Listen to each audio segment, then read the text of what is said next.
Kayaknya semuanya start mati tiba-tiba. Saya juga tadi. Semuanya mati kah? Iya. Baik. Mungkin bisa dilanjut, Ustaz. Baik. Barakallahu fiik. Pertama-tama ikhwah dan akhwat sekalian yang dirahmati dan diberkahi oleh Allah Subhanahu wa taala. Yang dituntunkan oleh Rasulullah sallallahu alaihi wasallam dan itu berlaku setiap ada pergantian, bukan pergantian tahun tapi pergantian bulan, di mana Rasulullah sallallahu alaihi wasallam mengajarkan kepada kita suatu doa ketika setiap awal bulan ya. Rasulullah SAW mengajarkan kepada kita suatu doa yang Masya Allah intinya dan kandungannya bukan main. Rasulullah mengatakan, Allahumma ahillahu alaina bil amni wal imani was salamati wal islam wa taufiqi lima tuhibbu wa tarda rabbuna wa rabbukallah. Jadi ini doa yang mestinya kita baca. Ini doa yang mestinya kita panjatkan kepada Allah Subhanahu wa taala di setiap awal bulan, bukan cuma di awal bulan Muharram, tapi nanti pergantian bulan Muharram ke Safar, masuk awal bulan Safar tanggal 1, kita dianjurkan untuk membaca doa ini. Dan Masya Allah bukan main maknanya. Coba kita lihat, Rasulullah SAW mengatakan, Allahumma ahillahu alaina bil amni wal iman. Ya Allah, terbitkanlah bulan ini, maksudnya bulan hilal, kepada kami, bil amni wal imni, dengan rasa aman dan keimanan. Dan tentu ini suatu hal penting antara keamanan dengan iman adalah merupakan sesuatu hal yang sejalan, karena terkadang disebabkan karena rasa takut, rasa khawatir yang kemudian iman kita semakin berkurang kepada Allah Subhanahu wa taala. Dan rasa aman itu adalah merupakan suatu nikmat ya. Bahkan Rasulullah sallallahu alaihi wasallam dalam sebuah hadisnya mengatakan man asbah minkum aminan fi sarbi ya, man asbah minkum aminan fi sirbi mu'afin fi jasadi wa indahu qutu yaumihi fa ka'annahu hizat lahu dunya kullu. Jadi kata Rasulullah, siapa yang kemudian bangun pagi-pagi dalam keadaan aman, apakah di tempat tinggalnya di kampungnya ya, di kabupatennya, di provinsinya ataukah di negaranya, aminan fi sirbi, aman dalam keadaan tenang, tidak ada yang perlu ditakutkan, tidak ada yang perlu dikhawatirkan. Aman di tempat aman di rumahnya. Mu'afin fi jasadi, bangun dalam keadaan melihat, telinganya masih bisa mendengar, tangannya masih bisa dipakai untuk berjalan, kedua tangan masih bisa dipakai untuk memegang, akal yang diberikan masih bisa dipakai untuk berpikir. Artinya mu'afin fi jasadi. Ada nikmat kesehatan yang diberikan oleh Allah Subhanahu wa taala pada hari itu. Wa indahu qutu yaumihi, dan yang ketiga dikata Rasulullah SAW, dan dalam rumah dia ada makanan yang bisa dikonsumsi untuk pagi itu. Ya, ada makanan yang bisa dikonsumsi untuk hari itu. Jadi buka kulkasnya, alhamdulillah ada makanan yang bisa dimakan hari itu. Faka'annahu hizat lahu dunya kullu. Kalau ada orang yang merasakan setiap hari 3 hal ini, rasa aman, kemudian sehat, ada yang bisa dimakan setiap hari, maka seakan-akan kata Rasulullah sallallahu alaihi wasallam, dunia sudah diberikan dan diserahkan kepadanya secara keseluruhan. Nah, ini menunjukkan betapa pentingnya keamanan dalam kehidupan kita sehari-hari. Kemudian Rasulullah SAW mengatakan wal imani, kita memohon kepada Allah. Bagaimana kita memasuki bulan ini, khususnya kita sekarang memasuki tahun baru 1440 Hijriah, tentu harus memasuki dalam keadaan bagaimana kualitas keimanan kita stabil, bagus dan lain-lain sebagainya. Karena tentu fitnah atau keujian dan cobaan yang akan kita hadapi pada tahun 1440 Hijriah ini tentu berbeda dengan fitnah-fitnah yang sudah kita lewati, yang kita sudah hadapi tahun 1441 Hijriah. Tapi yang pasti bahwa semakin jauh jarak kita dari Rasulullah sallallahu alaihi wasallam itu, maka fitnah itu semakin dahsyat. Jadi artinya apa? Bahwa 1442 Hijriah ini fitnah yang berusaha untuk menjauhkan dan menghalangi kita untuk semakin dekat kepada Allah Subhanahu wa taala akan semakin dahsyat. Dan itu berdasarkan hadisnya Rasulullah sallallahu alaihi wasallam. Rasulullah SAW mengatakan, la ya'ti zamanun illa wallazi ba'dahu asyarrun min. Tidak datang suatu masa, tidak datang suatu waktu kecuali tahun-tahun berikutnya asyarrun min, kata ulama, dimaksud asyarrumin bahwa fitnah yang akan terjadi pada tahun-tahun tersebut jauh lebih dahsyat dibandingkan fitnah yang sudah terjadi pada tahun-tahun sebelumnya. Sehingga kita selalu memohon kepada Allah Subhanahu wa taala tentunya di tahun baru ini 1442 Hijriah, kita berdoa dan mengharap kepada Allah Subhanahu wa taala kita memasuki tahun ini dalam keadaan beriman, kualitas keimanan kita kepada Allah Subhanahu wa taala semakin semakin bagus. Kemudian wassalami wal Islam, kita memohon kepada Allah keselamatan. Kita memohon kepada Allah Subhanahu wa taala keislaman, wa taufik, memohon kepada Allah Subhanahu wa taala supaya kita ini senantiasa dibimbing, senantiasa diarahkan kemana, lima tuhibbu wa tarda, untuk mengamalkan dan melakukan amalan-amalan yang dicintai dan diridai oleh Allah Subhanahu wa taala. Karena ikhwah dan akhwat sekalian yang insyaallah dirahmati oleh Allah, demi Allah, kita ini tidaklah melakukan suatu kebaikan kecuali atas pertolongan dari Allah Subhanahu wa taala, ya. Kita ini tidak melakukan sesuatu hal yang baik, ya, kecuali itu atas taufik dan hidayah dari Allah Subhanahu wa taala. Apa?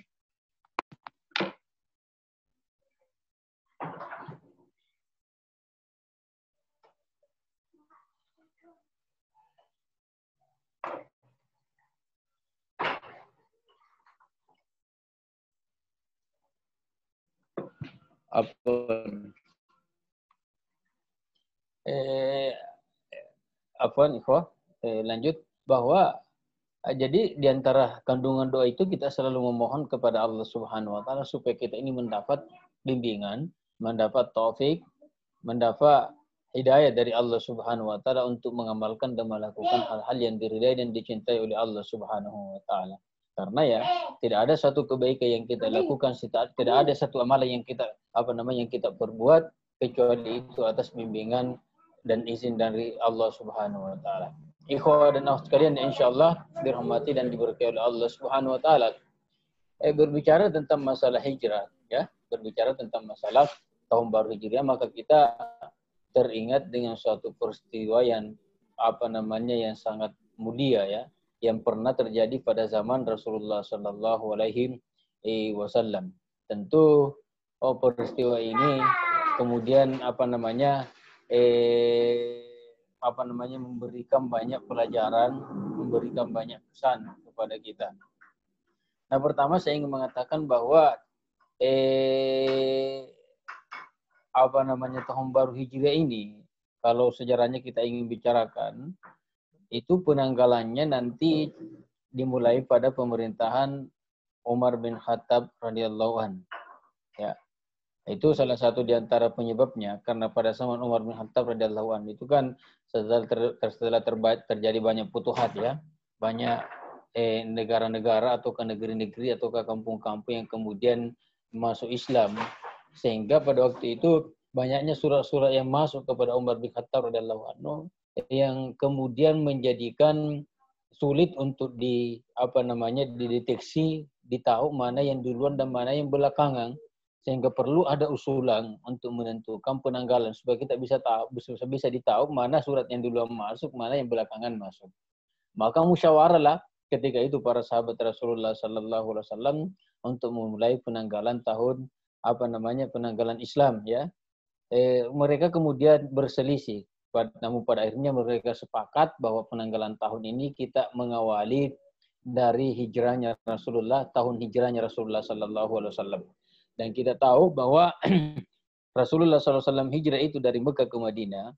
Dari Mekah ke Madinah itu terjadi pada bulan Safar, ya. Pada bulan Safar yang kemudian sampai pada Rabiul Awal. Namun kemudian dikatakan perencanaan untuk hijrah ke Madinah itu ada yang mengatakan 4 bulan sebelumnya, ada yang mengatakan 3 bulan sebelumnya. Namun kemudian terjadinya pada bulan Safar.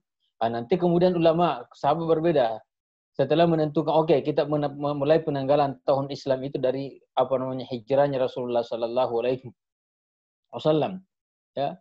Kemudian mereka berselisih lagi, berbeda pendapat tentang kita harus mengawali dari bulan mana.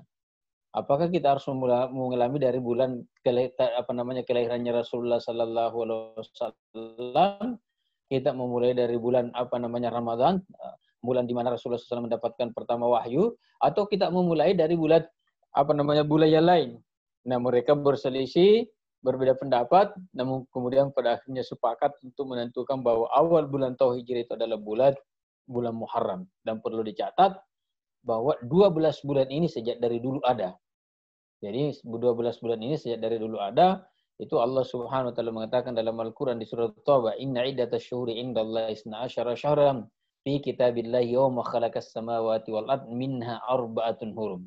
Jadi sesungguhnya jumlah bulan ya di sisi Allah Subhanahu wa taala sejak Allah menciptakan langit dan bumi itu 12 bulan. Ya, sejak dari dulu sampai sekarang itu jumlah bulan itu adalah 12 bulan. Nah, ikhwan dan akhwat sekalian yang insyaallah dirahmati dan diberkahi oleh Allah, ada beberapa mungkin pelajaran yang mungkin bisa kita petik dari peristiwa hijrahnya Rasulullah sallallahu alaihi wasallam. Pertama saya ingin mengatakan bahwa di antara hal yang mendasari dan mengawali peristiwa terjadinya hijrahnya Rasulullah SAW dari Mekah dan Madinah itu setelah Rasulullah SAW berusaha sebisa mungkin mengeluarkan semua kemampuan yang dia miliki untuk menyampaikan risalah yang diamanahkan kepadanya, yang ditugaskan kepadanya untuk menyampaikan kepada masyarakat, untuk mentauhidkan Allah Subhanahu wa taala. Namun kemudian pada kenyataannya sedikit di antara mereka yang mempercayai dan beriman kepada Rasulullah SAW di kota Mekah. Kita tahu setelah Rasulullah SAW bertahun-tahun di kota Mekah mengajak ya, bahkan Rasulullah SAW kemudian diintimidasi, diancam, mau diusir, bahkan beberapa kali perencanaan untuk membunuh Rasulullah SAW. Namun kemudian itu tidak menjadikan Rasulullah SAW surut dan mundur dan kemudian berhenti untuk menyampaikan risalah yang diamanahkan kepadanya oleh Allah Subhanahu wa taala. Maka Rasulullah sallallahu alaihi wasallam pun kemudian berinisiatif untuk pergi ke tempat lain dengan harapan mudah-mudahan di tempat itu ada secercah sinar yang bisa harapan yang kemudian masyarakat di tempat itu menerima ajakan dan dakwahnya Rasulullah sallallahu alaihi wasallam. Maka Rasulullah sallallahu alaihi wasallam pun melakukan perjalanan ke kota Taif ya. Ke kota Taif. Sampai di kota Taif ternyata Rasulullah SAW mendapatkan perlakuan yang sama. Ya, bukan cuma sekedar Rasulullah SAW ditolak di kota Taif, bahkan Rasulullah SAW diusir, bahkan Rasulullah SAW dilempar sampai keluar dari anggota badannya Rasulullah SAW. Berdarah kepalanya karena terkena lemparan batu. Rasulullah SAW diintimidasi. Tapi apakah kemudian Rasulullah SAW setelah mendapatkan perlakuan seperti itu, kemudian Rasulullah SAW mengatakan, oke, saya sudah berhenti untuk berdakwah. Saya tidak mau menyampaikan lagi risalah ini. Karena kenapa? Akan membahayakan nyawanya. Tidak. Bahkan Rasulullah SAW setelah pulang dari kota Taif kembali ke kota Mekah, setiap ada musim ya.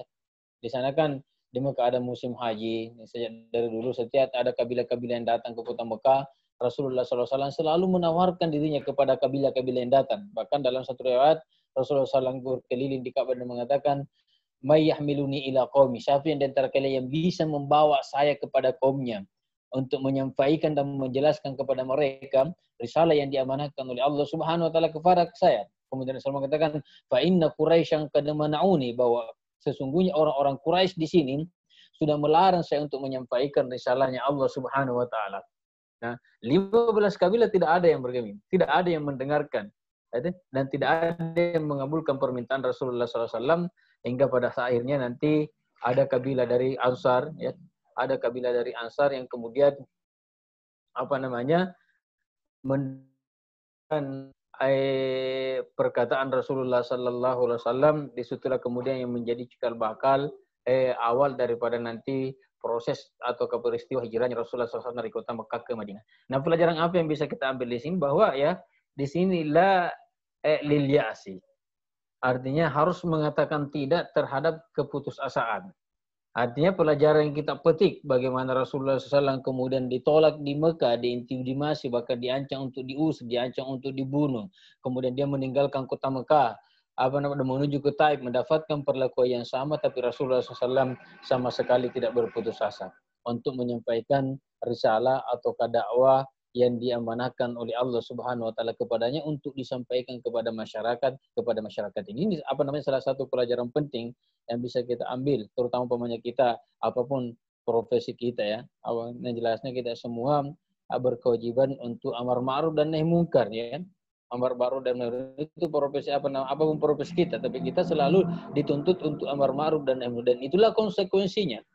Dan itulah konsekuensinya ketika orang lain menolak, ketika orang tidak mau mendengar, ketika orang tidak mau menerima kita untuk datang berdakwah di tempat dia, itu kita mengambil hikmah. Jangankan orang-orang seperti kita ini, orang yang paling mulia, orang yang paling dicintai oleh Allah Subhanahu wa taala di muka bumi ini juga mendapatkan perlakuan yang sama. Bahkan apa yang kita ustaz-ustaz, dai-dai, ulama-ulama, kiai-kiai, apa yang didapatkan oleh mereka saat ini, apa yang didapatkan oleh mereka dari musibah, ancaman, intimidasi dan lain-lain sebagainya itu belum seberapa dibandingkan apa yang pernah didapatkan oleh Rasulullah dan dirasakan oleh Rasulullah sallallahu alaihi wasallam. Tapi katakan tidak untuk keputusasaan. Artinya kita tidak pantas untuk berputus asa sebagai sebagai intisalan kita mengikuti tuntunan kita Rasulullah sallallahu alaihi wasallam. Kemudian yang kedua, ikhwas sekalian yang insyaallah dirahmati dan diberkahi oleh Allah Subhanahu wa taala, di antara pelajaran yang diambil dari peristiwa hijrah ini adalah bahwa ketika kita ingin menyampaikan kebenaran ya, bahwa ketika perasaan, ketika kepentingan pribadi bertentangan dengan kemaslahatan agama, kepentingan agama, maka kepentingan pribadi itu harus dikesampingkan, tapi yang dikedepankan adalah kemaslahatan dan kepentingan agama. Dan itulah yang dicontohkan oleh Rasulullah sallallahu alaihi wasallam. Itulah yang dicontohkan oleh sahabat-sahabatnya Rasulullah sallallahu alaihi wasallam. Coba kita lihat bagaimana Rasulullah sallallahu alaihi wasallam kemudian harus meninggalkan tempat di mana Rasulullah sallallahu alaihi wasallam dilahirkan. Tempat di mana Rasulullah SAW tumbuh besar menjadi dewasa itu di kota Mekah. Kemudian dia harus tinggalkan kota tersebut. Itu butuh pengorbanan. Dan itulah negeri Mekah itu adalah negeri yang paling dinytai oleh Rasulullah SAW. Makanya ketika Rasulullah SAW mengawali hijrahnya dari kota Mekah ke Madinah dan sampai di perbatasan antara Mekah dan pintu Mekah, setelah dia keluar, dia kembali dan mengatakan, wallahi innaki la khairu ardillah. Jadi Rasulullah SAW mengatakan, demi Allah sesungguhnya engkau kota Mekah adalah kampung yang paling baik. La khairu ardillah di sisi Allah SWT. Jadi kampung yang paling baik, negeri yang paling baik adalah kota Mekah ya. Negeri yang paling baik adalah kota Mekah. Wa innaki ahabbu ardillah ilayya, dan kau kota Mekah adalah negeri atau kampung yang paling saya cintai. Laula anni ukhrijtu ma akhrajtu. Andaikan saya tidak diusir, andaikan saya tidak dikeluarkan dari tempat ini, maka saya tidak akan keluar. Tapi ini butuh pengorbanan. Itulah berdakwah ini butuh pengorbanan, dan itulah salah satu di antara bentuk pengorbanannya Rasulullah sallallahu alaihi wasallam. Salah satu di antaranya harus meninggalkan kerabatnya, harus meninggalkan tempat kampung yang dia cintai. Dan ini diikuti oleh sahabat-sahabatnya Rasulullah. Ya. Salah satu di antara sahabatnya Rasulullah sallallahu alaihi wasallam itu bernama Suhaib Ar-Rumi radhiyallahu anhu. Suhaib Ar-Rumi radhiyallahu anhu ini beliau ketika ada anjuran atau ada perintah untuk hijrah dari kota Mekah ke Madinah, maka dia pun bergegas-gegas ya untuk meninggalkan kota Mekah dan menuju Madinah. Pada saat dia bersiap-siap untuk hijrah, maka datanglah orang-orang kafir Quraisy kepada dia.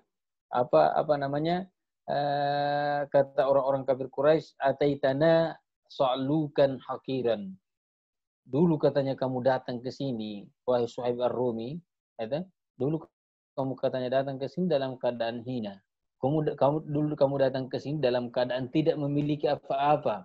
Dan sekarang setelah itu kamu berniaga, setelah itu kamu berbisnis, kemudian menjadi orang yang berhasil, sukses dalam bisnis, menjadi orang kaya, kamu yang paling banyak hartamu. Nah sekarang kamu mau meninggalkan kota Mekah bersama dengan hartamu, hijrah ke Madinah mengikuti Muhammad sallallahu alaihi wasallam.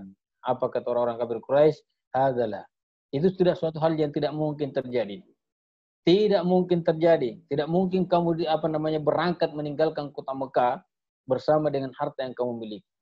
Coba apa kata Suhaib Ar-Rumi radhiyallahu anhu? Ara'aitum in khallaitu mali atukhalluna sabili. Jadi Suhaib Ar-Rumi mengatakan, nah sekarang bagaimana kalau saya berangkat saja sendiri ke kota Madinah? Saya hijrah. Saya tinggalkan semua barang-barang yang saya miliki. Saya tinggalkan tanah saya yang berhektar-hektar, perusahaan saya. Pokoknya semua harta yang saya miliki, saya tinggalkan di kota Mekah. Tidak ada yang saya bawa satu persen pun. Atau kalau sabili, apakah kalian akan membiarkan saya lewat dan berangkat pergi ke Madinah? Ya? Apa kata orang-orang kafir Quraisy? Naam. Kalau kamu pergi sendiri, yang kamu bawa cuma pakai yang melekat di badanmu saja, tidak ada sepeser harta pun yang kau bawa meninggalkan kota Mekah pergi Madinah, maka kami akan biarkan kamu pergi. Apa kata Suhaib Ar-Rumi? Kalau begitu saya akan memberikan semua harta yang saya miliki, ambil semua, yang penting kamu mengizinkan saya untuk mengikuti jejaknya Rasulullah SAW hijrah pergi ke kota Madinah. Coba pengorbanan Suhaib Ar-Rumi, mengorbankan semua harta yang dia miliki, ya. Makanya salah satu di antara minhum man ahadallah, ya, salah satu di antara mereka ada yang berjanji kepada Allah Subhanahu wa taala. Jadi minhum man ahadallah.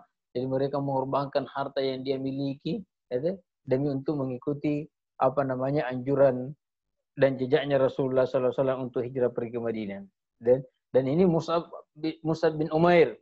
Mus'ab bin Umair radhiyallahu anhu, bila itu adalah merupakan syab, ya, anak muda yang sukses dalam bisnisnya, ya. Anak muda dan sukses dalam bisnisnya. Dia termasuk di antara orang-orang yang kaya pada waktu itu, ya. Tapi kisahnya menyedihkan. Itu dalam satu riwayat Mus'ab bin Umair ketika meninggal di Madinah, kain yang dipakai untuk menutup anggota badannya, kalau ditutup di bagian kepalanya kelihatan bagian kakinya. Kalau ditutup bagian kakinya kelihatan di bagian kepalanya. Padahal dia termasuk pemuda yang sukses dalam bisnis. Dan salah satu di antara hal yang paling pengorbanannya Mus'ab bin Umair radhiyallahu anhu, karena ketika dia ingin hijrah, ketika dia memeluk agamanya Rasulullah SAW, memeluk agama Islam, kemudian ibunya mengancam, Suhaib, Mus'ab bin Umair. Jadi Mus'ab bin Umair, ibunya berkata kepadanya, dia mengatakan saya tidak akan makan. Jadi ibunya mengancam, dia tidak akan makan selama engkau tidak meninggalkan agamanya Muhammad sallallahu alaihi wasallam dan membatalkan niatmu untuk hijrah pergi ke kota Madinah. Ya, ini ancaman dari seorang ibu. Bagaimana supaya Mus'ab bin Umair tidak keluar meninggalkan agamanya Rasulullah sallallahu alaihi wasallam, meninggalkan agama Islam dan membatalkan keinginannya untuk hijrah pergi ke kota Madinah. Ya. Tapi coba kita lihat, Mus'ab bin Umair, dia tetap memperlakukan orang tuanya dengan cara yang baik. Tetap membujuk ibunya untuk bagaimana supaya dia makan dan minum, bagaimana supaya dia bisa menjadi sehat, bagaimana supaya dia bisa istirahat dengan baik. Dibujuk, disuapi ibunya, tapi ibunya ngotot tidak mau makan. Bahkan berkali-kali dia mengancam Mus'ab bin Umair dan mengatakan, saya tidak akan makan sampai mati kecuali kau meninggalkan agamanya Muhammad dan membatalkan keinginanmu untuk hijrah pergi ke kota Madinah. Dengar apa kata Mus'ab bin Umair radhiyallahu anhu kepada ibunya yang mengancam kalau dia tidak mau makan sampai dia mati, kalau dia tidak meninggalkan agamanya Rasulullah sallallahu alaihi wasallam. Mus'ab bin Umair radhiyallahu anhu mengatakan, ya ummata, wahai ibuku, law anna laki mi'ata nafs, wahai ibuku, law anna laki mi'ata nafs, andaikan kamu memiliki katanya 1000 nyawa. Ini Mus'ab bin Umair mengatakan kepada ibunya, law anna laki mi'ata nafs, kalau kamu memiliki 1000 nyawa, kharajat nafsan, nyawamu itu keluar satu persatu. Ya, hari ini satu, besok satu, lusanya lagi satu. Ma taraktu dina Muhammadin sallallahu alaihi wasallam. Saya sama sekali tidak akan meninggalkan agamanya Muhammad sallallahu alaihi. Saya sama sekali tidak akan meninggalkan agamanya Muhammad sallallahu alaihi wasallam. Coba pengorbanannya Mus'ab bin Umair, itulah al-wala wal bara. Artinya apa? Bahwa ketika agama ini, perintah agama, berhadapan dengan perasaan, maka perasaan itu harus dikesampingkan. Maka yang diutamakan adalah perintah agama Allah Subhanahu wa taala. Kita tahu Abu Salamah Ummu Salamah ketika dia ingin hijrah pergi ke kota Madinah. Ummu Salamah ini dalam riwayat dia termasuk perempuan yang paling pertama hijrah juga. Jadi di antara perempuan yang pertama hijrah pergi ke kota Madinah adalah Ummu Salamah. Dan dia dalam satu hadis menceritakan kisah perjalanan hijrahnya ketika dia ingin hijrah dan dipersiapkan segala-galanya oleh Abu Salamah, termasuk anaknya ikut Salamah. Nah di tengah jalan ternyata dia dicegat sama orang-orang kafir Quraisy dari kabilah dia, kemudian mereka ditahan untuk hijrah.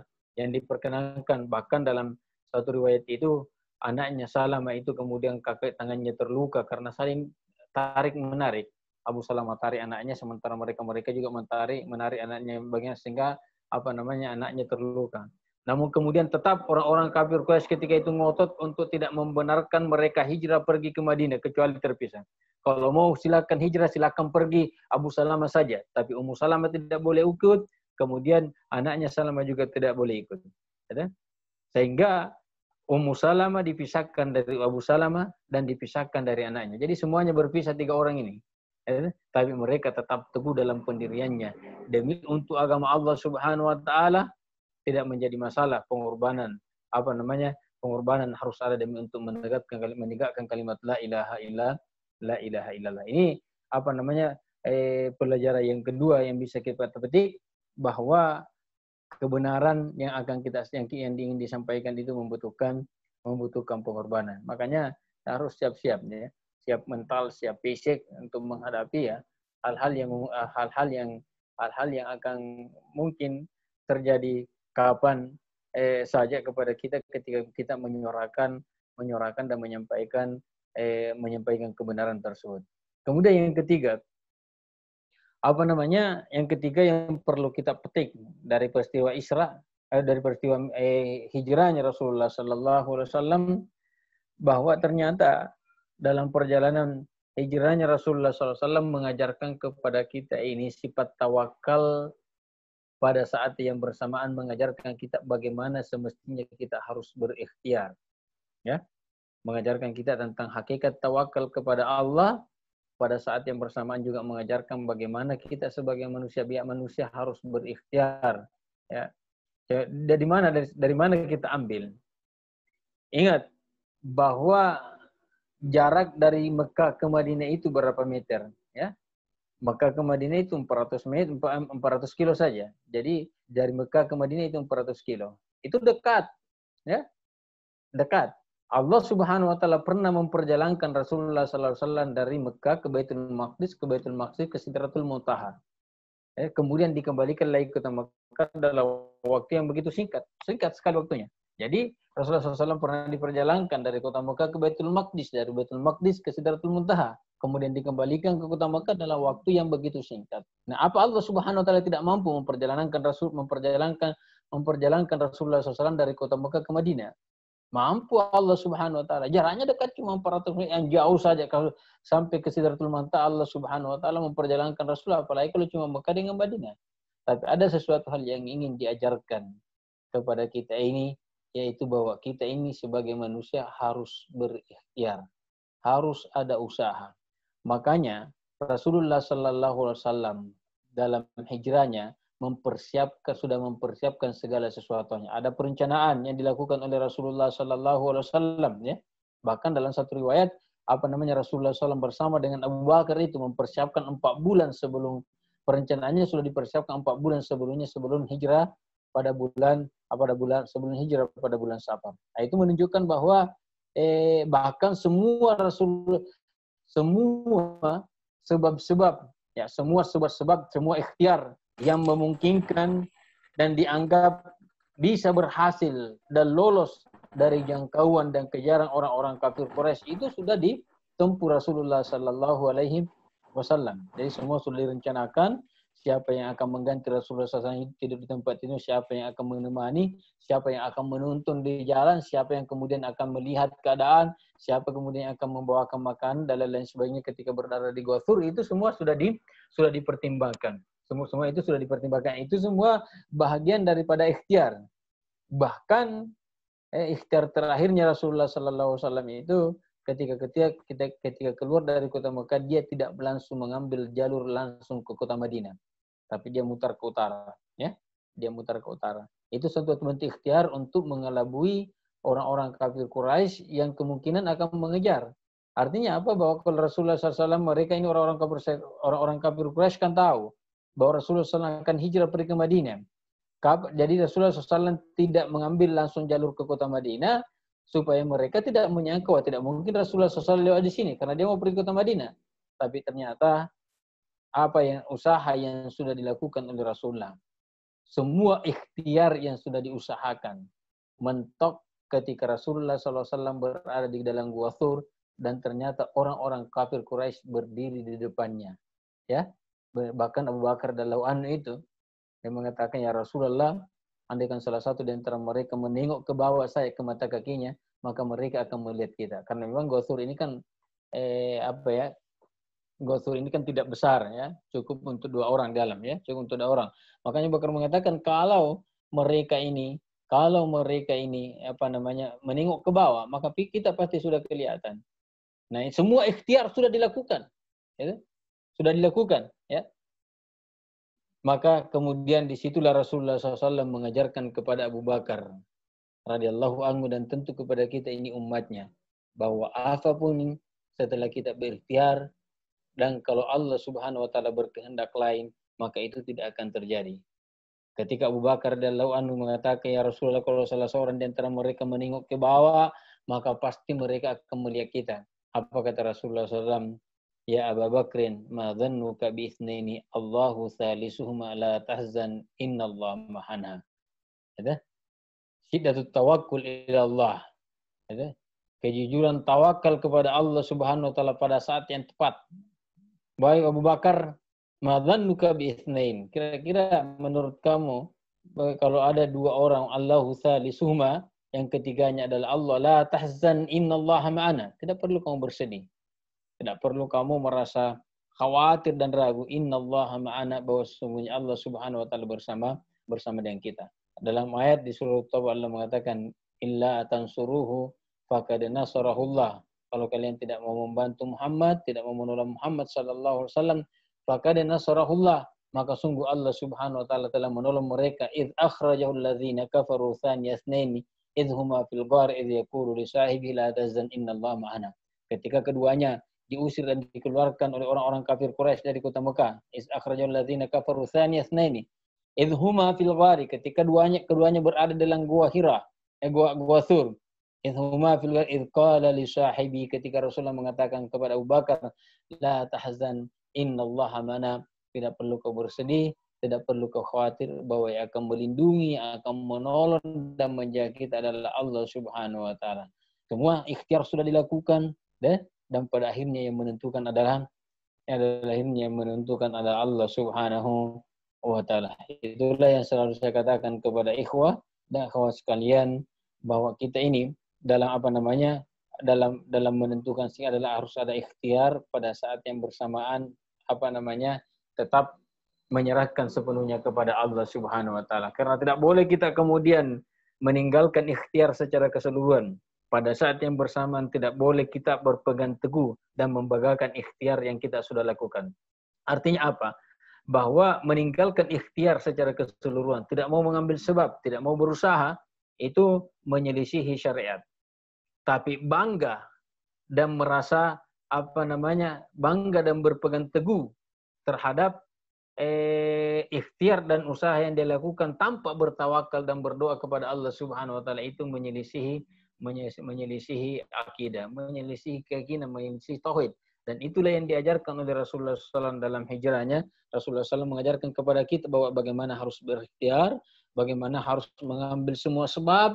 Kemudian setelah itu Rasulullah SAW mengajarkan kita bagaimana semestinya bertawakal dan berserah diri kepada Allah Subhanahu wa taala setelah kita berikhtiar dan setelah kita berusaha.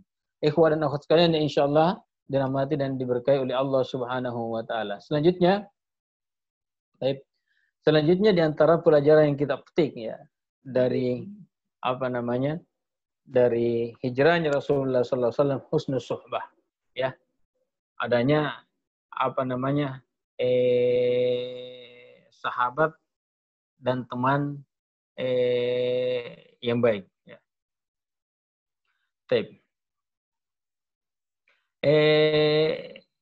Rasulullah Sallallahu Alaihi Wasallam setelah dia menyampaikan satu hadis ya, kepada Abu Bakar dan mengatakan, Inni ra'aitu dara hijratikum, Inni ra'aitu dara hijratikum baina nakhli ibnataini. Jadi yang dimasuk adalah kota Madinah, karena kota Madinah itu kan dulu banyak penghuni kurmanya ya. Saya katanya melihat tempat hijrah kalian. Pada waktu itu setelah Abu Bakar mendengarkan ini hadis, langsung dia mengatakan, Fatajahhaza Abu Bakrin. Abu Bakar mengatakan kepada Rasulullah SAW, ya Rasulullah kalau begitu kitalah cepat-cepat bergegas untuk pergi hijrah dan meninggalkan kota Mekah ini. Karena antum sudah mengatakan tempat dan memperlihatkan kepada kami tempat hijrah yang akan kita datangi. Maka Rasulullah SAW mengatakan tidak. Ala mahlaki ya Abu Bakar, ala risliki ya Abu Bakar. Tenang, bersabar, jangan tergesa-gesa Abu Bakar. Hatta yu'za wa inni arju an yu'zanali. Karena saya mengharap mendapatkan izin dari Allah Subhanahu wa taala. Nanti setelah itu 4 bulan kemudian baru mendapatkan izin untuk kemudian hijrah. Dan ternyata yang menjadi pilihan Rasulullah Sallallahu Alaihi Wasallam jatuh kepada Abu Bakar untuk menemani dia hijrah pergi ke kota Madinah. Mungkin itulah juga salah satu isyarat yang diambil yang difahami oleh ulama yang menunjukkan bahwa salah satu isyarat dari Rasulullah Sallallahu Alaihi Wasallam bahwa yang berhak untuk menggantikan Rasulullah SAW nanti setelah meninggal adalah Abu Bakar radhiyallahu anhu. Itu merupakan salah satu isyarat yang menunjukkan bahwa Rasulullah SAW rinda kepada Abu Bakar untuk mendampingi dia, maka tentu dia akan rinda untuk menempati dan menggantikan dirinya sebagai mengangkat Rasulullah Abu Bakar sebagai khalifah setelah Rasulullah SAW meninggal. Dan ini merupakan husnus suhbah. Dan bagaimana Abu Bakar mendampingi Rasulullah Sallallahu Alaihi Wasallam. Aisyah radhiyallahu anha mengatakan, ya, ketika Rasulullah Sallallahu Alaihi Wasallam menjatuhkan pilihannya dan menyatakan kepada Abu Bakar bahwa engkau yang akan menemani saya hijrah pergi ke kota Madinah. Apa kata Abu Bakar? As-suhbatu ya Rasul, as-suhbatu bi abi anta wa ummi ya Rasulullah. Ya. As-suhbah, saya akan menemani, itu kegembiraan Abu Bakar. Saya akan menemani engkau pergi ke Madinah. Wahai Rasulullah Sallallahu Alaihi Wasallam. Bahkan Abu Bakar ketika itu menangis semakin gembiranya karena ditunjuk oleh Rasulullah SAW untuk mendampingi dia hijrah pergi ke kota Madinah. Sehingga Aisyah radhiyallahu anha dalam riwayat mengatakan, ma ra'aitu ma kuntu ra'ait. Saya katanya tidak pernah melihat ma ra'aitu ahadan yabki minal farh.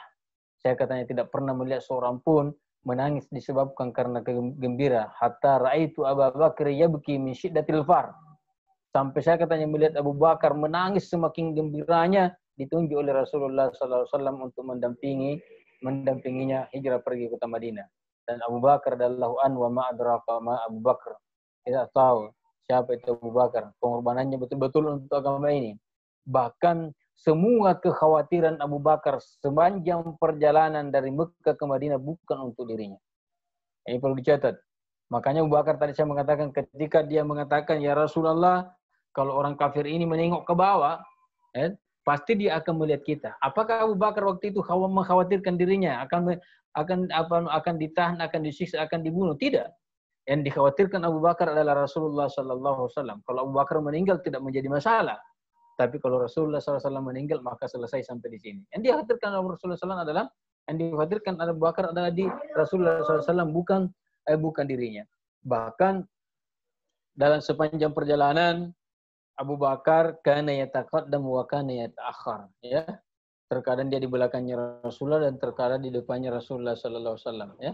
Bahkan sehingga pernah satu ketika dalam perjalanan Abu Bakar selalu berada di depan, ya. Selalu berada di depan. Rasulullah SAW bertanya kepada Abu Bakar, "Kenapa engkau selalu berada di depan saya? Apakah ada sesuatu yang ingin kau sembunyikan, yang ingin kau ambil untuk dirimu dan tidak membagi dan memberitahukan saya? Sehingga kau selalu berada di depan." Apa kata Abu Bakar radhiyallahu anhu? La ya Rasulullah. Demi Allah bukan itu maksud saya. Akan tetapi saya berada di depanmu ya Rasulullah karena saya ingin tahu apakah kondisi dan keadaan depan ini baik-baik saja. Tidak ada masalah sesuatu hal yang bisa menyakiti engkau ya Rasulullah. Bahkan kalaupun ada sesuatu hal yang bisa menyakiti di depan, maka cukuplah saya yang duluan mendapat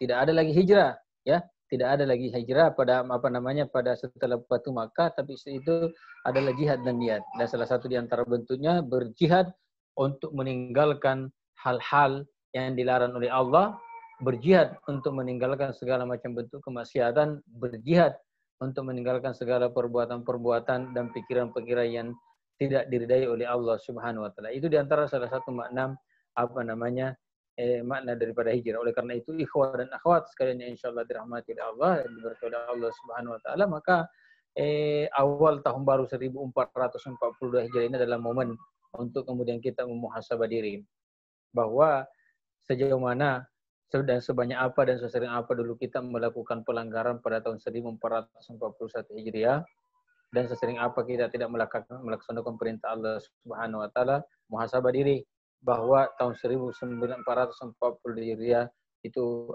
kita harus bisa menjadi lebih baik, bisa menjadi lebih dekat kepada Allah Subhanahu wa taala. Kualitas keimanan kita harus lebih baik dibandingkan tahun sebelumnya.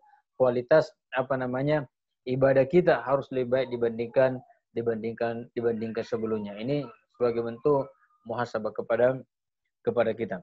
Kemudian yang terakhir berkaitan tentang masalah Muharram. Ikhwah dan akhwat sekalian, kita ini alhamdulillah, ya, alhamdulillah. Jadi keputusan sahabat Rasulullah SAW waktu itu yang memulai bulan Muharram sebagai awal tahun Hijriah, ya. Dan kita tahu bahwa bulan Muharram itu termasuk bulan hurum. Bulan Muharram itu termasuk bulan hurum. Jadi kita tahun Hijriah diawali dengan suatu bulan yang mulia dan agung di sisi Allah, dan ditutup dengan suatu bulan yang mulia dan agung di sisi Allah. Bulan Zulqa'dah itu termasuk bulan mulia, bulan hurum. Kan ada, ya, ada 4 bulan Muharram, kemudian Zulqa'dah, Zulhijjah, Muharram dan Rajab. Ini empatnya bulan Muharram. Nah, amalan-amalan dan ibadah-ibadah pada bulan Muharram ini khususnya itu nilainya dilipat gandakan oleh Allah Subhanahu wa taala. Jadi nilai salat kita, nilai sedekah kita, nilai kebaikan yang kita lakukan pada bulan Muharram ini berbeda pada bulan-bulan yang lain. Pada saat yang bersamaan bahwa dosa-dosa yang dilakukan pada bulan ini ya tentu juga nilai dosanya di sisi Allah Subhanahu wa taala juga berbeda, dilipat gandakan hukumannya oleh Allah Subhanahu wa taala. Makanya Allah mengatakan dalam Al-Qur'an, minha arbatun hurum. Jadi 12 bulan itu ada 4 diantaranya yang hurum.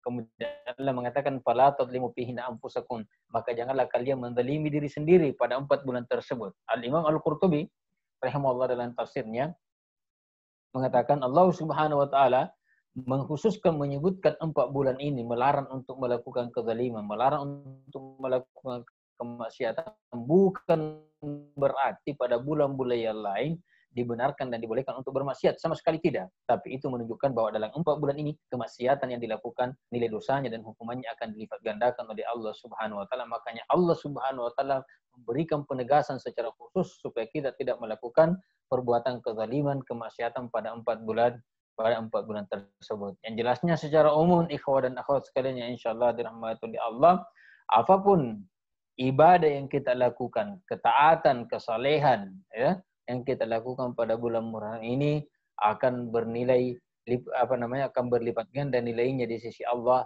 Subhanahu wa taala. Dan di antara amalan yang paling baik pada bulan Muharram ini adalah berpuasa. Karena Rasulullah sallallahu alaihi wasallam mengatakan, afdalus siyami ba'da Ramadan siyamu syahrullahil muharram.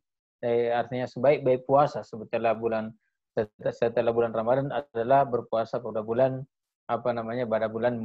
pada bulan Muharram. Jadi secara umum dianjurkan untuk memperbanyak berpuasa pada bulan Muharram, khususnya nanti pada Yaum Asyura, ya, hari Yaum Asyura itu 10 Muharram berdasarkan hadisnya Rasulullah sallallahu alaihi wasallam, siyamu yaumi Asyura, berpuasa pada bulan Muharram pada 10 Muharram atau Yaum Asyura itu ukaffiru asbu, saya mengharap bahwa itu akan menjadi penghapus 1 tahun dosa yang telah lalu. Jadi kesimpulannya bahwa pada bulan Muharram ini kita mengharap kita memperbaiki amal-amal ibadah kita memperbaiki keimanan kita, memperbanyak melakukan ketaatan dan amal-amal yang saleh, karena nilai ibadahnya di sisi Allah Subhanahu wa taala insyaallah pahalanya akan dilipat akan dilipat gandakan. Tapi ikhwat sekalian, itu secara singkat yang saya sampaikan tentang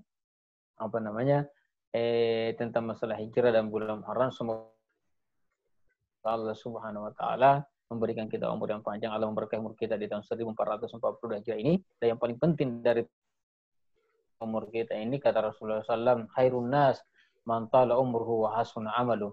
Sebaik-baik manusia adalah orang yang panjang umurnya dan amalannya baik, ya. Amalannya baik. Jadi orang yang baik itu adalah panjang umurnya dan amalannya baik. Wa syarrun nas, dan sejelek-jelek manusia man tala umruhu, panjang umurnya tapi amalan-amalannya jelek, ya. Amalan-amalan jelek, tidak ada gunanya panjang umur kalau kemudian kita tidak beramal, tidak melakukan kesalahan-kesalahan. Harapan kita 1440 Hijriah ini kita mengharap dan selalu berdoa kepada Allah Subhanahu wa taala supaya semoga kita menjadi lebih baik, iman kita menjadi lebih baik, amal soleh kita menjadi lebih baik. Saya kira ini yang bisa sampaikan. Barakallahu fikum. Kalau ada pertanyaan silakan ditampilkan. Ustaz. Berikut pertanyaan dari Ikhwa dan Afwat. Ditampilkan? Enggak bisa tampil? Bisa, Pak. Afwan. Baik.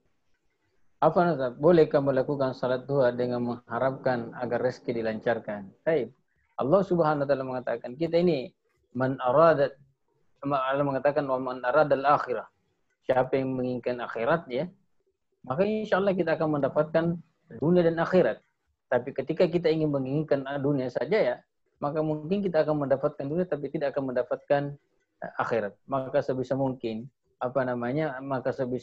bahwa orientasi pelaksanaan ibadah yang kita lakukan termasuk salat duha ini betul-betul untuk mendapatkan ridha dari Allah Subhanahu wa taala. Adapun masalah nanti kemudian dilapangkan rezeki kita, kemudian dimudahkan urusan kita, itu bukan urusan kita, itu urusannya Allah Subhanahu wa taala. Jelas, luruskan niat, perbaiki orientasi dalam beribadah, bahwa kita beribadah betul-betul mengharap ridha dari Allah Subhanahu wa taala. Maka saya kira menjadikan salat duha itu cuma sekedar untuk kemudian dilapangkan mengharapkan rezeki dilancarkan dari Allah Subhanahu wa taala, kemudian dipertanyakan keorientasiannya. Jadi saya katakan bahwa ya tetap orientasi kita beribadah adalah untuk menghadapkan ridha Allah Subhanahu wa taala. Masalah rezeki nanti insyaallah kita ini sudah ditentukan semua rezeki kita, ya.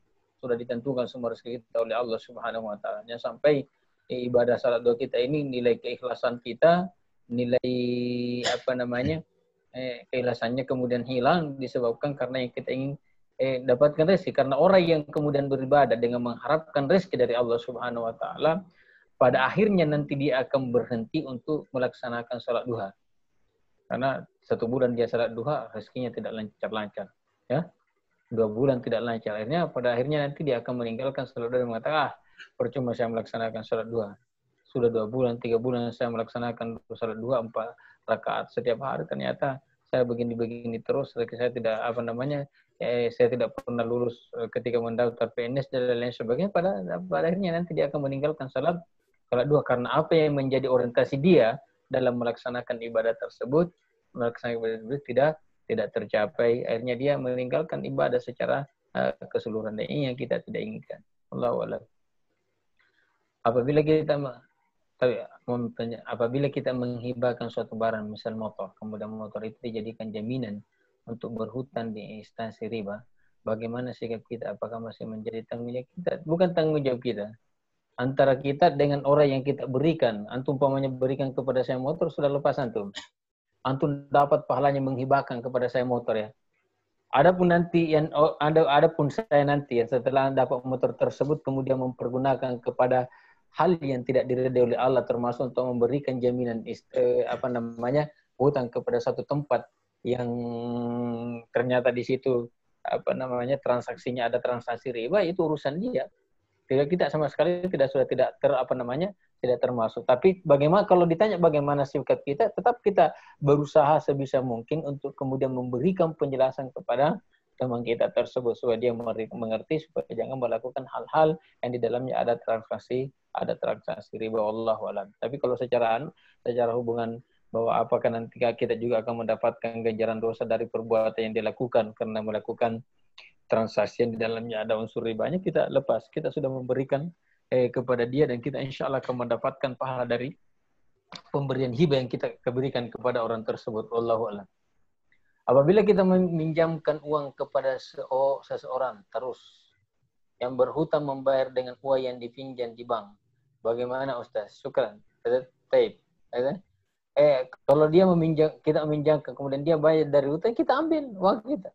Tidak ada hubungannya kita dengan bank. Tidak ada hubungannya. Yang jelasnya dia bayar hutangnya ke kita.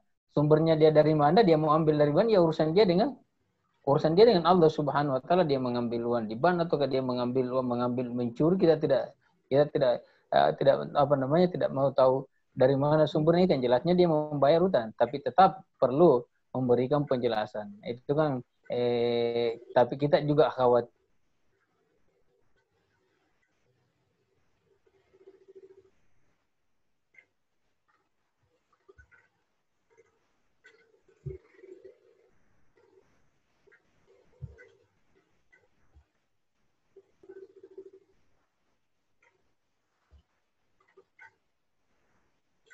yang sampai teman ikut karena kita di desa terus sama teman ini ya, dibikin mal pinjam umpamanya bayar utangnya kepada kita. Padahal kan hadisnya Rasulullah SAW tentang bagaimana kalau kita memberikan keringanan kalau ada orang berutang sampai jatuh tempo kemudian datang sebelum bisa bayar, kita undurkan lagi 1 bulan.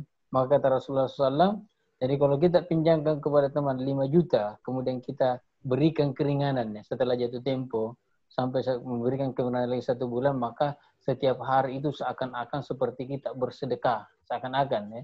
Sama kalau kita sama kalau kita bersedekah 5 juta setiap hari. Ya. Kalau antum berikan pinjaman sama teman 5 juta, kemudian jatuh tempo antum teman datang, maaf, saya belum bisa untuk membayar utang saya ya. Saya minta jatuh diundur lagi sampai 2 bulan. Maka dalam 2 bulan itu setiap hari berarti antum bersedekah sebanyak 5 juta setiap hari ya. Baik, masih ada lagi satu. Afwan Ustaz, bagaimana jika kita mengetahui bahwa uang yang ingin dibayarkan hutangnya adalah sumbernya dari hasil mencuri misalnya Ustaz. Kita mengetahui itu, apakah kita bisa menolak Ustaz? Baik. Kalau memang uangnya itu diketahui bahwa hasil dari apakah mencuri misalnya. Kita tahu hasil dari mencuri.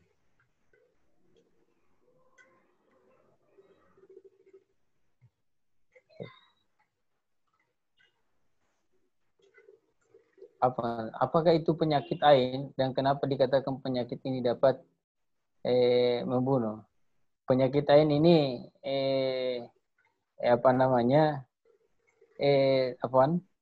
penyakit ain itu sebenarnya sama lebih parah kalau diiringi dengan rasa hasad, iri dan dengki. Tapi ain itu bisa saja terjadi. Makanya ikhwas sekalian, jangan terbiasa memposting barang-barang atau ke anak atau ke usaha yang dimiliki. Karena kita tidak tahu, tidak semua orang yang melihat postingan kita itu adalah tidak semua orang yang melihat postingan kita adalah orang-orang baik. Tidak semua orang yang melihat anak kita di Facebook itu adalah orang-orang yang baik. Hatinya bisa jadi adalah orang-orang yang ada dalam hatinya keirian dan lain sebagainya. Bahkan pernah pada zaman Rasulullah SAW ada seorang sahabat dia cuma mandi. Kemudian ada orang lewat dan sahabat itu cuma mengatakan bahwa alangkah bagusnya kulitnya orang tersebut. Dia cuma mengatakan begitu. Ya. Alangkah bagusnya kulitnya orang tersebut dan ternyata besoknya orang yang mandi itu gatal-gatal kemudian datanglah menghadap ke Rasulullah dan Rasulullah mengatakan ashabul ain, makanya ashabul ain dia disekena ain. Oleh karena itu yang saya anjurkan kepada ikhwas kalian ketika kita ingin memuji sesuatu umpamanya teman-teman kita di sini kita ingin ada usahanya, ada mobil barunya, karena ain itu bukan cuma terjadi pada orang, bisa terjadi pada usaha, bisa terjadi pada kendaraan yang kita miliki, bisa terjadi pada rumah dan lain-lain sebagainya. Maka kita umpamanya kita melihat postingan teman, masya Allah usahanya lancar bangunannya, maka biasakan untuk mengatakan di depannya subhanallah, ya. Subhanallah, maha suci Allah. Kita mensucikan Allah Subhanahu wa taala, kemudian kita puji apa yang menjadi milik. Pokoknya ada teman kita postingannya, kita mau subhanallah cantiknya, subhanallah gantengnya dan lain-lain sebagainya. Ya, karena itu bisa jadi menjadi penyebab, ya, menjadi penyebab kemudian saudara kita mendapatkan sesuatu hal yang dia tidak sukai disebabkan karena dari kita tanpa kita sadari. Baik. Apakah ada tuntunannya mengenai amalan doa melepas tahun yang dibaca di setelah asar dan doa menyambut tahun yang dibaca setelah waktu? Wallahu alam. Yang saya katakan tadi di awal di awal kajian kita bahwa yang dituntunkan Rasulullah SAW bukan setiap awal tahun, tapi yang diajarkan oleh Rasulullah SAW itu di setiap awal bulan. Allahumma ahillahu alaina bil amni wal imani was salami wal islami wat taufiqi lima tuhibbu wa tarda rabbuna wa rabbukallah. Ya, rabbuna wa itu yang harus kita biasakan baca di setiap awal bulan Hijriah. Bagaimana mushaf dengan air? Bagaimana itu, Ustaz? Kalau kita membuka lembar mushaf dengan air ludah, maksudnya bagaimana? Mungkin Ustaz, ya? Tangannya dibasahi dengan air ludah gitu. Baru dibuka mushaf. Artinya kalau memang itu sesuatu hal yang bisa dihindari ya jangan dilakukan. Tapi kalau memang sudah terbiasa, la Allah haza, semoga jadi ini menjadi kebiasaan dan sama sekali tidak ada di dalamnya unsur pelecehan dan penghinaan, maka insya Allah tidak menjadi masalah. Tapi al-aula sebisa mungkin jangan dilakukan dan dihindari kalau memungkinkan untuk dihindari. Wallahu a'lam. Bagaimana sebenarnya hukum GoFi? Ada yang bilang bisa, ada yang bilang apa GoFi? Saya nggak paham GoFi ini. GoFi ini kayak rekening yang di Gojek, Ustaz. Jadi kita menyimpan uang. Ya. Nah, Allah saya belum tahu bagaimana, karena untuk menentukan satu hukum, ya, menentukan satu hukum, maka perlu kita tentunya perlu berkumpul semua, perlu kita dapat penjelasan dari mereka yang berkecimpung dan berinteraksi tentang masalah GoFi. Tidak boleh kemudian langsung kita mengatakan tidak boleh tanpa mendapatkan penjelasan dari mereka, dan saya tidak tahu sama sekali masalah GoFi ini, saya tidak tahu. Wallahu a'lam. Ya mungkin nanti saya coba lihat dulu, baca-baca tentang bagaimana proses mekanisme GoFi itu, ya, untuk kemudian bisa kita lihat pertimbangan hukumnya, ya. Nah, kalau tidak GoFi saja saya tidak tahu, kemudian ditanya hukumnya, itu menjadi masalah, maka perlu dipelajari dulu. Makanya dalam fatwa itu seorang ulama mengeluarkan fatwa tidak boleh gampang mengeluarkan fatwa, maka dia harus mengumpulkan dan mendatangkan pakar-pakar, ya, pakar-pakar. Kalau berkaitan tentang masalah kesehatan, maka dia harus datangkan pakar-pakar dokter, pakar-pakar kesehatan. Berkaitan tentang masalah GoFi, ya, mendatangkan pakar-pakar GoFi untuk menjelaskan, ya. Kemudian dia mempertimbangkan dan lihat dari sisi hukumnya, apakah kemudian ini dibenarkan dalam agama atau tidak. Wallahu a'lam. Bagaimana hukum Ustaz mengenai beberapa orang berkumpul dalam masjid dan masing-masing menyetor satu juz secara bersama? Kalau tidak bisa menyetor digantikan sama lain karena ada yang bilang tidak boleh. Syukran. Bagaimana hukum mengenai beberapa orang berkumpul dalam medsos dan masing-masing menyetor satu juz? Menyetor satu juz bersama-sama. Di-store kemana ini? Mungkin ini yang sama pertanyaan yang kemarin, Ustaz, yang beberapa minggu lalu yang menghatamkan.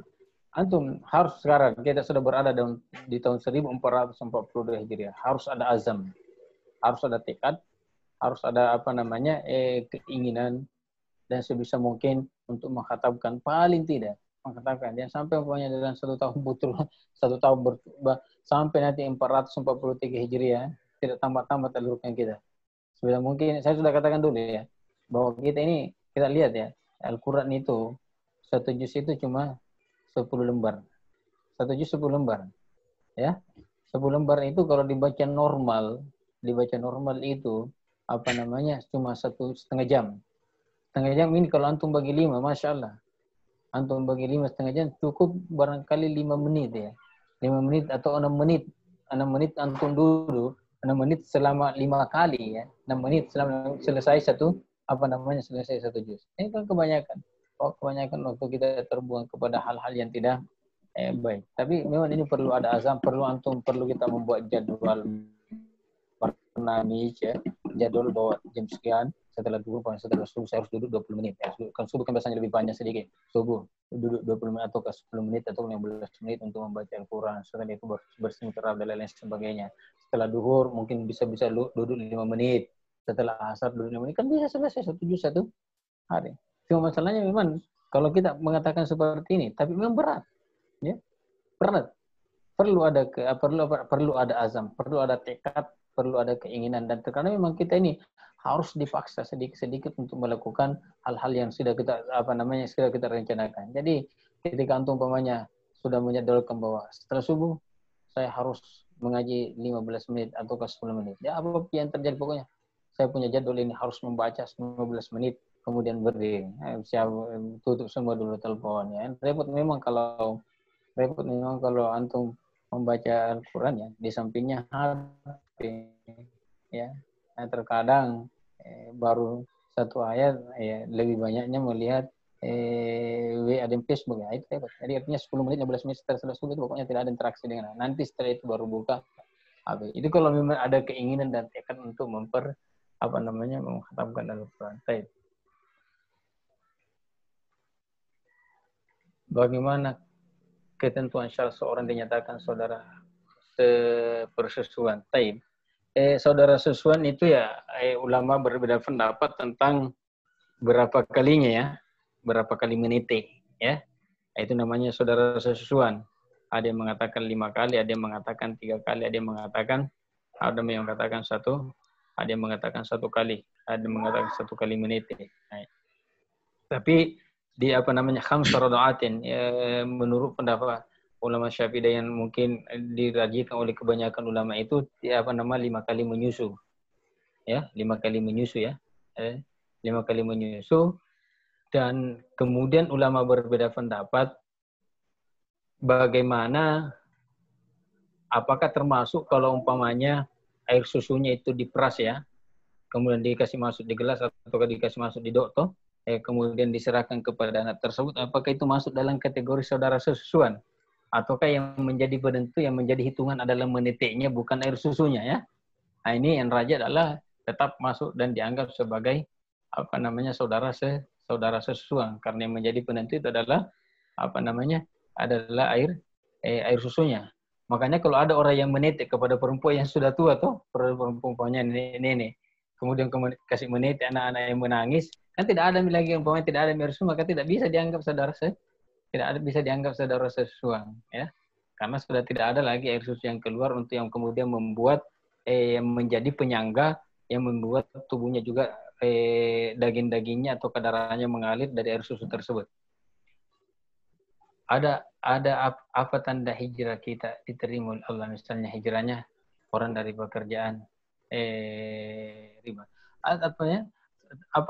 Salah satu tanda kebaikan kita diterima oleh Allah Subhanahu wa taala. Karena hijrah kan termasuk kebaikan ya. Hijrah dari sesuatu hal yang baik ketika Allah Subhanahu wa taala meringankan kita untuk melakukan kebaikan-kebaikan berikutnya dan meringankan kita untuk selalu meninggalkan kemaksiatan. Itu tanda-tanda bahwa hijrah kita diterima oleh Allah Subhanahu wa taala. Kalau tidak maka perlu dipertanyakan apakah betul-betul kita ini hijrah karena Allah Subhanahu wa taala atau karena apa. Jadi karena Al-Hasan Al-Basri rahimahullah mengatakan bahwa salah satu tanda amalan seseorang diterima oleh Allah Subhanahu wa taala ketika amalan-amalan yang dilakukan mengantarkan dia untuk melakukan amalan-amalan yang lain, mengantarkan dia untuk melakukan amalan-amalan berikutnya. Wallahu a'lam. Ada lagi dua tadi saya lihat. Ada tes.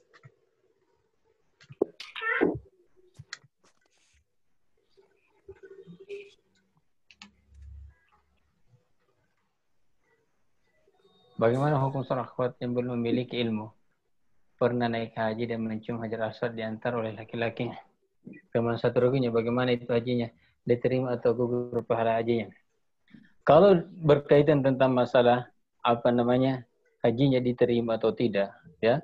Kalau dia berangkat ya, berangkat dengan niat berangkat dari niat yang baik untuk menunaikan ibadah haji karena Allah Subhanahu wa taala, kemudian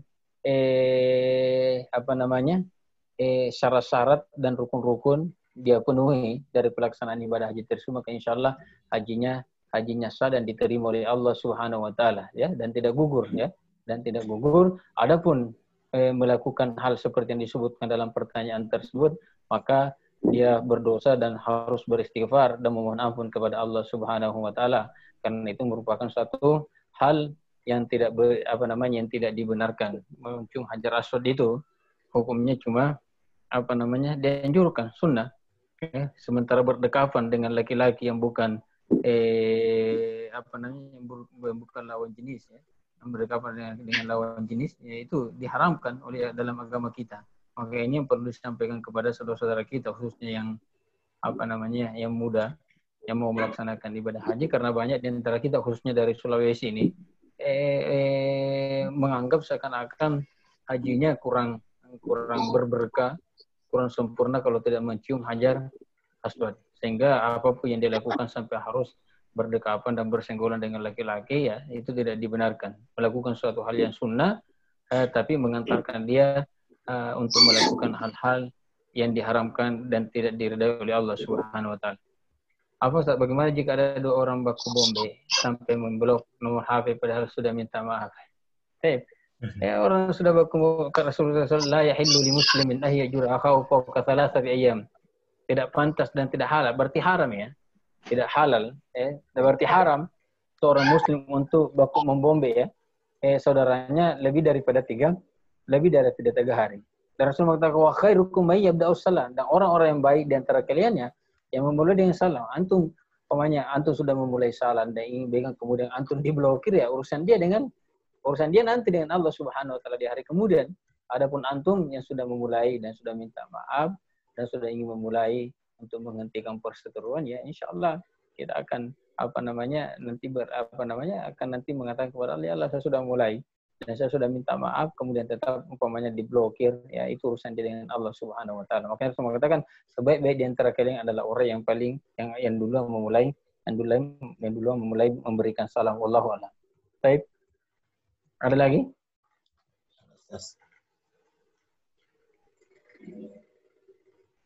Apakah batal wudu seseorang jika sudah berwudu kemudian dia bernafsu kepada sesuatu? Contoh melihat wanita seksi kemudian dia bernafsu, apakah wudunya batal? Kalau tidak ada kalau tidak keluar mazinya, maka wudunya tidak batal.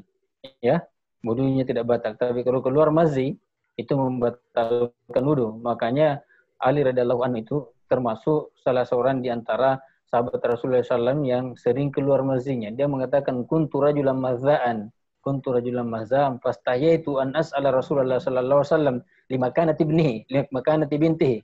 Maka saya katanya malu untuk bertanya kepada Rasulullah sallallahu alaihi wasallam karena, ya, kedudukan anaknya, karena anaknya Fatimah adalah istri saya.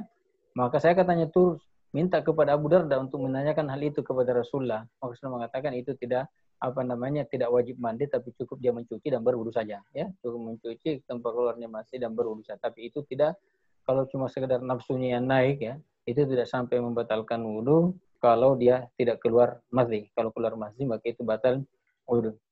Bagaimana dengan memposting usaha dengan tujuan promosi di media sosial? Apakah bisa juga terkena jika berpotensi terkena, lalu bagaimana mencegahnya? Ya, berpotensi, ya, berpotensi untuk menjaga ain, maka antum salah satu di antara bentuk mencegahnya untuk mempromosikannya, yang pertama, ya, berdoa dan bertawakal kepada Allah Subhanahu wa taala. Bertawakal sebelum posting, ucapkan kalau perlu sebelum ini kan kita terkadang memposting barang-barang di promosi Facebook, langsung tembak ini, coba selipkan sedikit kata-kata hikmah, mengajak kepada kebaikan, kemudian setelah di situ doanya, ini ada ucap subhanallah, bagaimana kalimatani khafifatani 'alal lisan, thaqilatani fil mizan, satu hadis yang mengajak kita untuk melakukan kebaikan, beribadah kepada Allah. Kemudian setelah itu ya ikutkanlah. Jadi orang merasa mendapat manfaat ya, kalaupun dia tidak membeli barang antum, dia mendapat ilmu dari postingan antum. Jadi dia tidak sia-sia membaca postingan antum. Nah, itulah insya Allah itu salah satu langkah yang kemudian insya Allah bisa menjauhkan kita dari bentuk penyakit ini. Wallahu a'lam. Baik. Sekali lagi ya. Baik. Barakallahu fiikum ya. Jazakumullah khair ikhwah dan akhwat sekalian. Semoga kita semua diberikan kesehatan oleh Allah Subhanahu wa taala.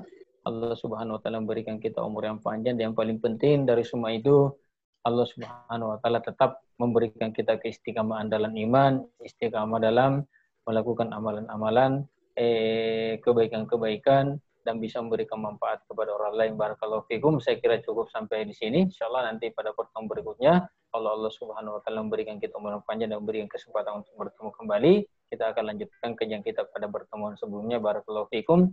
Subhanakallahumma bihamdik, nasyhadu an la ilaha illa anta, nastaghfiruka wa natubu ilaik. Wassalamualaikum warahmatullahi wabarakatuh. Waalaikumsalam Waalaikumsalam warahmatullahi wabarakatuh. Syukran Ustaz.